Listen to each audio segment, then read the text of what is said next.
clear as to what we can and can't do? I think it's pretty clear what he's saying. Okay. What he's saying is he's just the same as us. Nobody knows how this virus is going to, disappear like that or come back. We don't know anything about it, and neither does Boris. Yep, sure. In order to move the country forward, the economy needs to start running. People need to start living. What he's saying is we're going to slowly lift the lockdown. If everybody uses their common sense in terms of not going to large gatherings, maybe going to meet a friend for a picnic, maybe, use your common sense and not go out in large places and do silly things. And the only way we'll find out if it works or not is to trial and error it. We have to go out, we have to lift the lockdown, we have to see how it goes. And, we can't continue to be locked down forever. No, of course not. And that would be a catastrophe in every way. But Harona, let me ask you this. The big new slogan is stay alert. Wouldn't something like be sensible have made a lot more sense? Yes, but I think choice of words isn't really the issue here, is it? It's important. It's important. I think he said it in a nutshell. Use your common sense. Stay alert. If you're going out and you can see large crowds, go the other way. Be alert. If you're going around, somebody coughing, be alert. Go the other way. It's clear. It's clear. Nobody knows how the virus is. But when you say it's clear, go. When you say no, you're absolutely right about that. And of course, there are people talking about vaccines and all the rest of it. But the likelihood is, and it's a tough reality.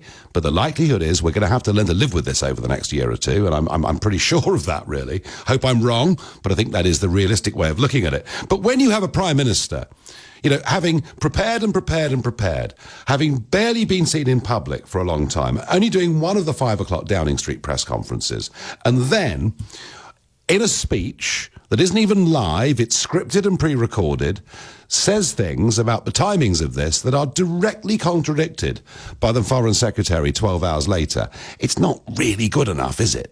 No, it's not good enough. And there you have a point, things should be presented a lot better, especially with everything going on, when you speak to your country that you're taking care of, you need to be clear.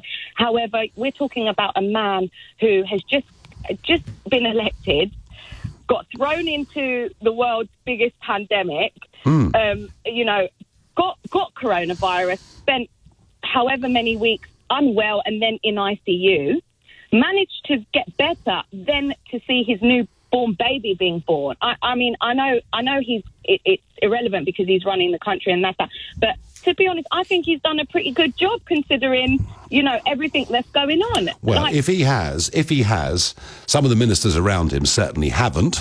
Of that, I'm very, very sure. Look, I understand all that in mitigation, but there was a word that Keir Starmer used today, and it was the lack of clarity. And I think they have really made a bit of a mess of the last 24 hours. Yeah, it isn't clear. It isn't straightforward. That's the problem. No, you absolutely. can do this at this time on this and that day. But, we're all adults. You read a tweet about 15 minutes ago. Somebody said, can I go to the park and then meet my friend for a picnic? That's all a bit... It's silly, isn't it, really? Because you wouldn't do that normally. Just do your normal day-to-day. You're going to meet up with a friend. I think that's okay. But be careful. Don't go to large groups. All of this is good common sense stuff, but they just got off on the wrong foot with this one. Listen, thank you for your call.